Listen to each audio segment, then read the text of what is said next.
Hey everyone, welcome back to the channel. Don't forget to hit that like button and subscribe and all that good stuff. Let us know what you think in the comments. Today we're going deep on J.D. Vance. Oh, yeah, J.D. Vance. Yeah. Specifically, his interview on the Joe Rogan Experience. Okay. Did you get a chance to check it out? I did, yeah. I did. It was a long one. It's a long one. We're going to break it down into 3 parts for you. Vance, he's the Republican nominee for VP. Right. Had a lot to say.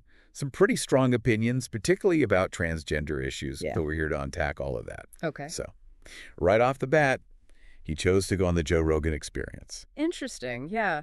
What do you think about that?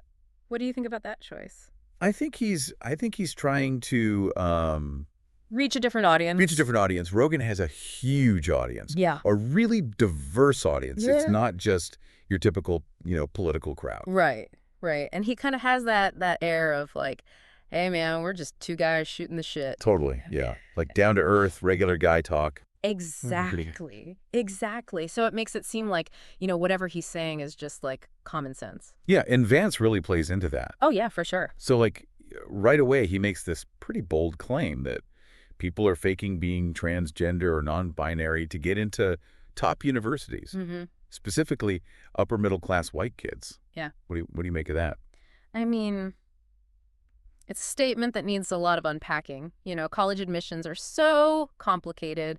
There are so many factors at play. You've got legacy status, test scores, all those extracurriculars. And then, yeah, you do have affirmative action policies. I think Vance's statement is kind of oversimplifying all of that. Right. And it feels kind of dismissive of the real struggles and experiences of actual transgender and non-binary people. Yeah, I mean, it feels like he's almost reducing their identities to just like a tactic. Right, like it's just a box to check off on an application. It's very dehumanizing. Exactly. And then he goes on to compare transgenderism to like a cult or a religion. Yeah. Specifically pointing out what he sees as a lack of forgiveness and redemption in woke spaces.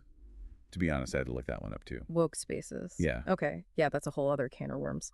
Basically, it refers to communities or online spaces that are really focused on social justice. Awareness of those kinds of issues. Right. So essentially, Vance is saying that if you don't perfectly conform to this specific ideology, there's no room for you. Yeah, and that kind of comparing it to a cult or a religion, it's loaded. It's potentially really damaging. How so? Well, because it creates this atmosphere of fear and suspicion. It makes people afraid to even question or disagree with anything for fear of being ostracized or labeled as like a heretic. Right. And for transgender people and their allies, this kind of rhetoric can make it even harder for them to feel safe and accepted, especially within those woke spaces that are supposed to be inclusive and supportive. Right. It's like he's trying to turn the very places that are supposed to be safe havens into like battlegrounds. Exactly. And then things got really intense when he brought up Big Pharma. Oh, yeah. He starts arguing that pharmaceutical companies are pushing kids to transition genders just to make more money. Right. Like they're exploiting adolescent confusion and like medicalizing something that might just be a natural phase of development. And it taps into this larger conversation that we've been having for a while now about the influence of pharmaceutical companies on healthcare. But I feel like Vance's statement needs more context. Okay. In what way? Well, for one, it's a serious accusation to say that medical professionals and families are being manipulated like that. Where's the evidence for that? Right. And what about all the families and individuals who have actually found support and affirmation through gender-affirming care? Right. He's kind of painting this picture of like this evil conspiracy Right. when the reality is a lot more complex. Exactly. It's not that simple. And then there's the part where he brings up the school shooting in Nashville. Oh, yeah. Tough topic. Yeah. And he suggests there's some connection to what he calls radical trans ideology. Right. But as of right now, authorities haven't confirmed any motive for the shooting at all. Right. So it's like he's connecting dots that may not even exist. Exactly. And that's so dangerous. It's classic jumping to conclusions without evidence. Right. It's especially dangerous after a horrific event like that, because it can lead to all sorts of harmful generalizations. Right. And further stigmatize an already marginalized community. It's crucial to wait for the facts and avoid spreading misinformation that could cause even more harm. Totally. And then he goes on to make another pretty bold prediction. Oh, yeah. Yeah. He says that he and Trump will win the normal gay guy vote. Normal gay guy. Yeah. And he defines these normal gay guys Yeah. as men who just want to be left alone Okay. and don't want to be associated with transgender youth, Uh-huh. who he calls victims of pharmaceutical conversion therapy. Oh, wow. So much to unpack there. First of all, assuming that all gay men share a single viewpoint is just not true. There's a huge amount of diversity of opinion within the LGBTQ plus community, and those kinds of generalizations are really harmful. And second, the term pharmaceutical conversion therapy is super misleading. Conversion therapy, which aims to change a person's sexual orientation or gender identity, is widely discredited and considered unethical. Right. What Vance seems to be referring to is gender-affirming care, which is based on a completely different philosophy and approach. It's about supporting people in their journey of self-discovery and helping them live authentically, not trying to change who they are. Right. So he's conflating two very different things. Yeah, and it's intentional. It's interesting that he brings up this idea of being left alone because his next point is all about trans women in sports. Oh, wow. Yeah. And he expresses all these concerns about biological girls being at a higher risk of injury. Okay. And he even goes as far as to say that he fears his daughter could one day be bludgeoned to death by a trans competitor. Wow. Again, a lot of fear-mongering and exaggeration. Right. While the topic of transgender athletes is complex. And it requires careful consideration when it comes to fairness and inclusion. Vance's statement is really relying on this worst-case scenario.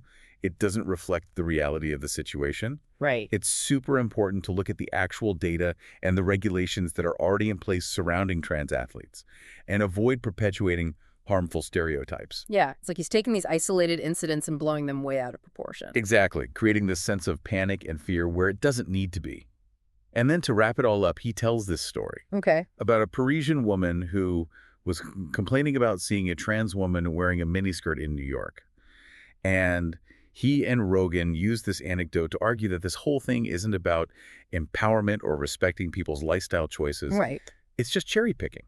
Using a single anecdote to make a sweeping statement about an entire community is so problematic. Yeah, it's like they're trying to dismiss the entire movement based on one person's opinion. Exactly. It's a classic example of how anecdotes can be misused to fit a specific narrative.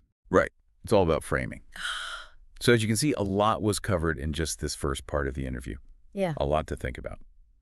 We'll be right back with part 2, where we'll dive into even more of Vance's controversial statements and analyze the broader implications of this conversation. Don't go anywhere. You know, it's interesting how Vance frames these issues. It's all just common sense. Yeah. He keeps saying things like, most Americans agree with me. Right. Like anyone who disagrees is out of touch or something. Exactly. Yeah. On the fringe. But the thing is, public opinion on transgender rights is always evolving. Right. And there are so many different viewpoints, even within the LGBT community itself.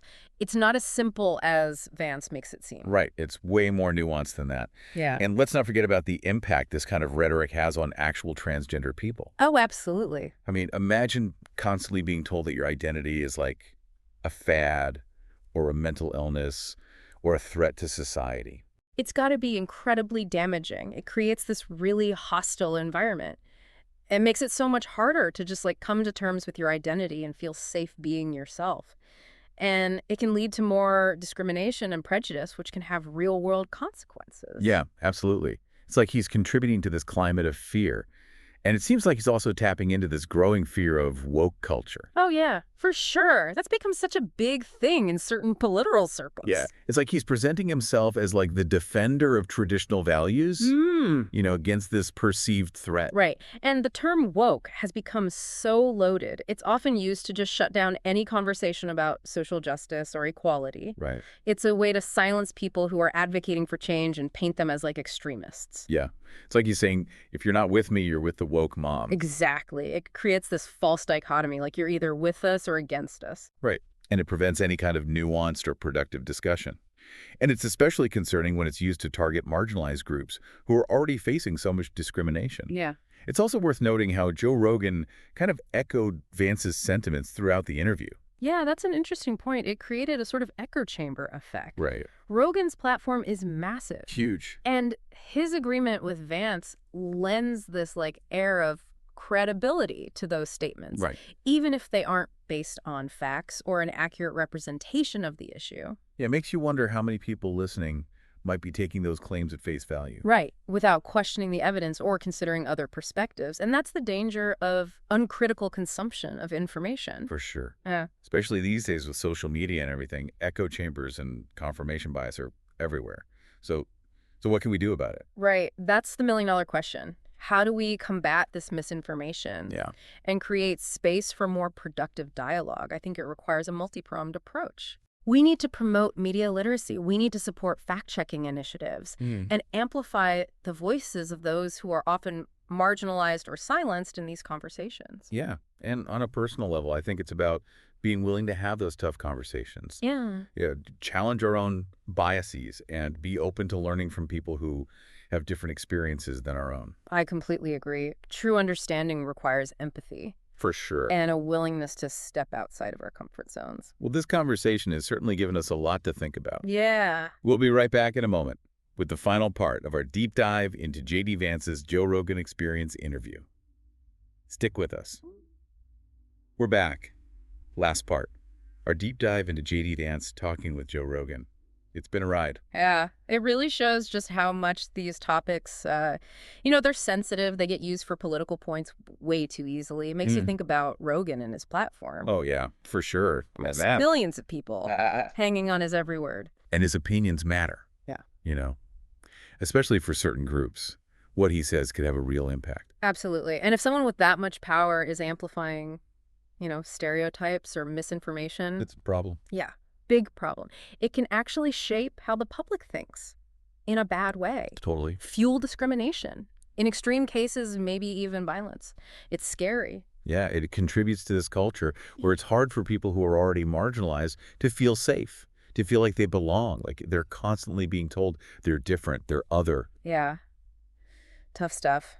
So where do we go from here? How do we even begin to push back against this kind of rhetoric? How do we create a space for understanding, for real conversations? Yeah, that's the big question. Yeah. I think for starters, we got to be critical thinkers. Yeah. Don't just take everything you hear at face value, especially if it's coming from a source that has a clear agenda. Right. Do your own research. Check the facts. Look for different viewpoints, not just the ones you agree with. And I think it's also important to speak up. When you see harmful stuff, even if it's coming from your friends or your family. Oh, totally. People you admire even. Exactly. Don't be afraid to challenge those stereotypes, that misinformation. Silence can be seen as agreement. For sure. We have a responsibility to stand up for what's right, to create a better world. But it's not about winning an argument or anything. No. It's about actually listening to each other. Yeah. Trying to understand where the other person is coming from, find common ground, see the humanity in each other, even when we disagree. Well said. Couldn't agree more. This has been a lot. Important, though. Any final thoughts for our listeners before we wrap things up? Keep learning, keep asking questions, and keep fighting for a world where everyone can be themselves, without fear, without judgment. That's what it's all about. Beautifully put. Couldn't have said it better myself. Thanks for joining us for this deep dive. Remember, this is just the start of the conversation. So keep it going. Do your own research. Engage with these issues. Let us know what you think in the comments.